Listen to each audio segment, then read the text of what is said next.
Welcome to part 9 of the homework machine. We are rapidly approaching the end of the book, so we're just going to jump right into things. When we left off, the D Squad is starting to get a little bit panicked because Miss Rasmussen is starting to notice that their answers are all very similar. She's noticing that they're still hanging out a lot after school, and so they're worried about what's going on, that they're going to get caught with Belch. And so, especially after they've been contacted by that Milner guy, and they're thinking he might have shown up at Brenton's house, they've decided to move Belch. And Kelsey noticed, that power light didn't go out. So let's see what's going on. Brenton's mom. I've never known my son to act irrationally, but I must say I was a bit shocked and angry when he gave away all his computer equipment. Sure, my husband gets it for free through his work, but even so, it was thousands of dollars worth of electronics. You don't just give that away. And Brenton loved his computer. When I asked him why he gave it all away, he just sort of shrugged and acted like I couldn't possibly understand. That's not like my son either. I thought he was going through one of those preteen phases. Maybe this was his way of rebelling against his father? Should I have punished him? Should have. You can always say that, can't you? Only later did I find out the real reason he gave his computer away. Sam's mom. I went upstairs to change the sheets one day, and there was this fancy computer sitting on Sam's desk. It was much nicer than the old PC we got from the Air Force, that's for sure. I asked him where he got it, and he said Brenton just gave it to him. Well, that didn't sound right to me. You don't just give somebody something like that. I told Sam he had to give it back, but he said Brenton's father got lots of free computers, and he insisted that Brenton didn't want it. I called up Mrs. Damagacci, and she said it was true. She didn't know why Brenton didn't want it anymore. We just figured boys will be boys. Sam. My dad and I had a pretty hot game going. My plan from the opening was to get my pieces onto good squares as soon as I could. I did that, and Dad actually made a few blunders. He let his rook get caught in front of his pawn so they couldn't advance. By the time we reached the middle of the game, I was 2 pawns ahead, so I brought out my queen and let her have the run of the board. Dad always told me one of the best forms of defense is to attack, so I did. After I captured his rook, he offered to call it a draw. I think I could have gone for the win, but I guess I just didn't have that killer instinct yet. But I had my first draw. It wasn't a loss. Dad said I wasn't just a wood pusher anymore. That's what you call a weak player, a wood pusher. And we started another game. Miss Rasmussen. There were all kinds of rumors swirling around, and I wasn't sure how to handle them. You don't want to punish some students based on some silly gossip in the school paper or what somebody wrote in a bathroom stall. I was talking about it in the teacher's lounge, and one of the other teachers suggested I give the class a surprise test. That would tell me how much the students were remembering from their homework. Normally, I don't like the whole idea of giving tests for students this age, but it seemed like a good idea. I made up a multiple choice test that covered just about everything we had studied all year. The solar system, the explorers, Arizona geography, a little of everything. The children were a little surprised when I sprung it on them, to say the least. Sam. It was totally unfair. I thought Miss Rasmussen told us all year long she doesn't believe in tests. Then bang, out of nowhere, she hits us with this huge test. Miss Rasmussen. Well, the class did pretty well as a whole. I was pleased about that. Brenton got every question right, no surprise there. Sam and Kelsey failed completely. Their grades were the worst in the class. It was like they had never even seen the material before. But they had been turning in excellent homework. That made me very suspicious. They should have done better. What was most surprising, though, was that Judy got a C. She's an extremely bright girl who turned in perfect homework every night. There was no reason why she shouldn't have done better. I had no choice but to believe the rumors about the cheating were true. I was preparing to present the evidence to the principal. Judy. I couldn't believe I got a C. I've never gotten a C before in my life. I was so ashamed. Instead of bringing the test home to show my parents, I stuffed it in the back of my locker. If anybody asked where it was, I decided I would pretend it was lost. As it turned out, I never had to pretend anything. And after what happened, I felt silly for even caring about what I got on the test. Kelsey. Snick was absent the day we got the test back. I thought maybe he stayed home from school because he knew he failed. But he was absent the next day, too. Then Miss Rasmussen came in after lunch that second day, and she was crying. She told us that Snick's father was killed. I started crying too. I know what it's like to lose your dad. Sam. I'd rather not talk about what happened to my dad. Is that okay? Miss Rasmussen. I was told that Sam's father was driving an armored vehicle with 3 other soldiers and it was ambushed in the middle of the night. Sam's father and the soldier sitting next to him in the front seat were killed and the other 2 soldiers in the back were severely injured. It was a horrible tragedy, the kind you simply can't prepare for.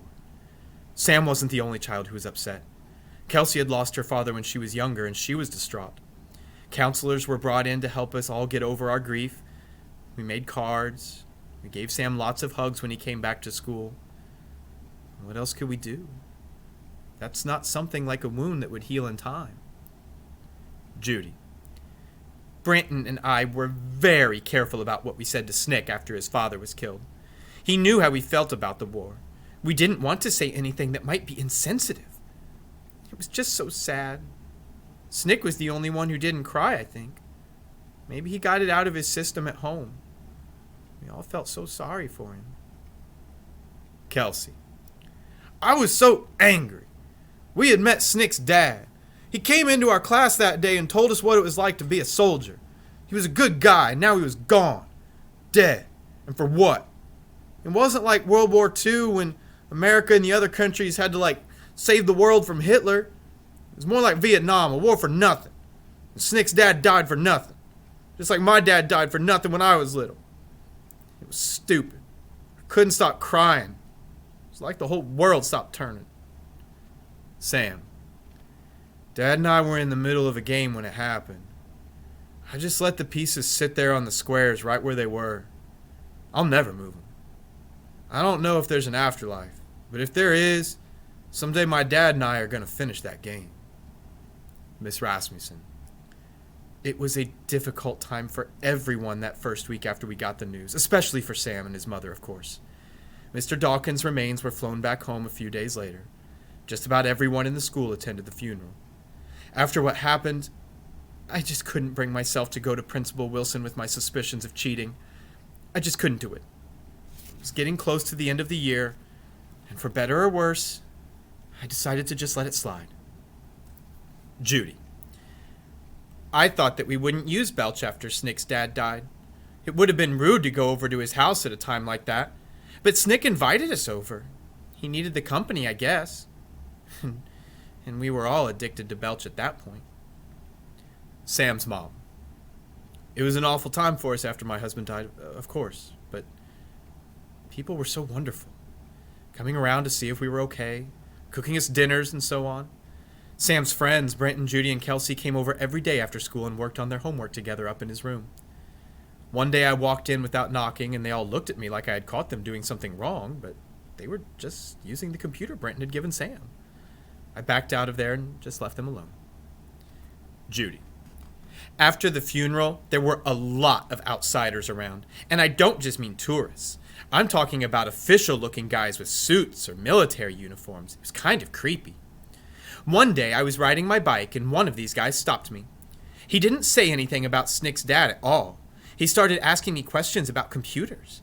My parents always warned me to be careful around strangers. I yelled at the man and told him to leave me alone or I'd scream.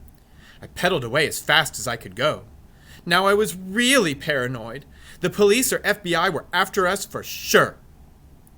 Kelsey. Snick was depressed because of his dad, and who could blame him? Brenton's head was up in the clouds somewhere like always, and Judy was about a basket case. I was worried about her the most. She claimed some weird guy stopped her on the street, and he was probably an FBI agent. I thought that maybe she was just hallucinating. That girl just can't deal with stress. So, somebody had to take charge. I called a meeting.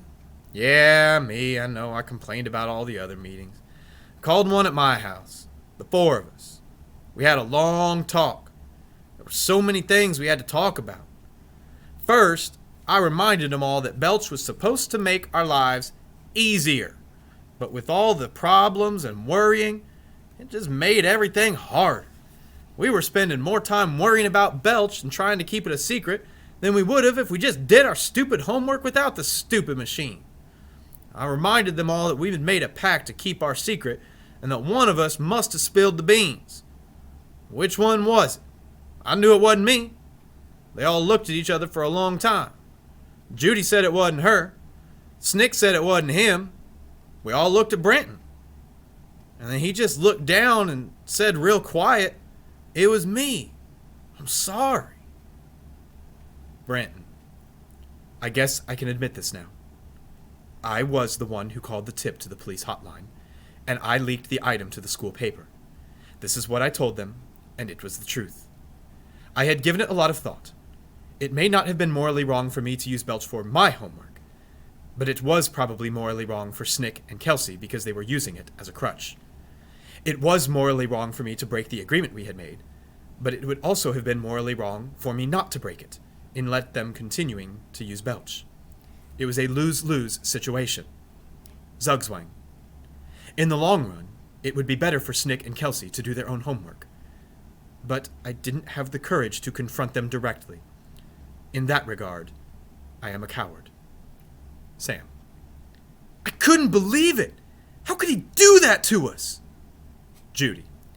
I thought I was going to pass out. My life was officially over. Kelsey. I thought Snick and Judy were gonna kill him. They were so mad. I told them they were being stupid. What was done was done. Brenton made the machine. He could do anything he wanted with it. It was our own stupid fault. There was nothing we could do about it now anyway. Even if Brenton hadn't told anybody, somebody would have found out eventually. I threw my arm around him and told him I forgive him. Sam. We had a lot of angry words, but Kelsey was right. What was done was done. We had to decide what to do next. Should we turn ourselves in? Run away from home? For the time being, we decided to stop using Belch and hope the whole thing blew over. Kelsey. I called Judy that night. I had to say something else that had been on my mind for a long, long time, and it was so obvious it was ridiculous. I told her that she liked Brenton and Brenton liked her, and they might as well just come out in the open about it. Well, she denied it, of course. She said I was crazy. I didn't care. I knew I was right. I may not know much stuff about math or geography, but I know when two people like each other. Brenton and Judy were going out with each other, and they didn't even know it. Judy. Well, I told Kelsey she was nuts about me and Brenton. But I will say this, Kelsey really impressed me. I was proud of her taking over like that, and I was glad we had the meeting. Made me feel a little better the next day in school. But then Miss Rasmussen handed me a note that said Brenton, Snick, Kelsey, and I were invited to a meeting in Principal Wilson's office the next week. Invited. This was it. We were going to be suspended, kicked out of school, and my life was going to be over. Sam. So Judy says we should just admit everything and tell the truth about Belch. She said that when criminals plead guilty to a crime, they get a lighter punishment than if they claim they're innocent. Well, I tell her she's crazy. She'll never get into law school someday if they ever find out she cheated her way through 5th grade. She's upset, of course. She says she never wanted to use a machine to do her homework in the first place. Then Brenton says it might be possible to destroy any evidence that Belch ever even existed. He could erase all our data and wipe the hard drive clean. Now that sounded like a good idea to me. So we were in agreement. We decided to go into Principal Wilson's office the next week and deny everything. We'd pretend there never was any such thing as a homework machine. Boy, what a section of the book that is. I mean, it takes a very, very serious turn. You know, obviously the tragedy with Snick's father, but talk about true friends. They came together and helped Sam through it at least as best they could. And that's what real friends do. And when we think about how these four came together at the beginning of the story, it was purely based on cheating on their homework. They weren't really friends. Brenton even said they never really stuck around. Judy maybe stuck around to talk every now and then, but for the most part, they did their homework and they left. But you might have noticed a change throughout the story. They started hanging out at recess. They started hanging out and going to Brenton's house together. And then the one day when Miss Rasmussen gave them that homework vacation, they just instinctively went over to Brenton's house like they normally would, and they legitimately just hung out, having snacks, playing ping pong, and now They're there for Snick when he needs them. That wouldn't have happened with those four at the beginning of the story. I'm sure the other three would have been sad for him and would have been comforting, but not to the level that they were. Throughout this story, I don't know if you've picked up on it, they've legitimately become friends. And now, from the tragedy of Snick's father, we shift over to them potentially getting caught. So the four of them are going to have to go talk to the principal, and they're going to try and lie their way out of this. Brenton says he might be able to delete the programming so that it's like Belch never even existed, and they'll just lie and say they don't know what they're talking about. Check in tomorrow and we'll see what happens.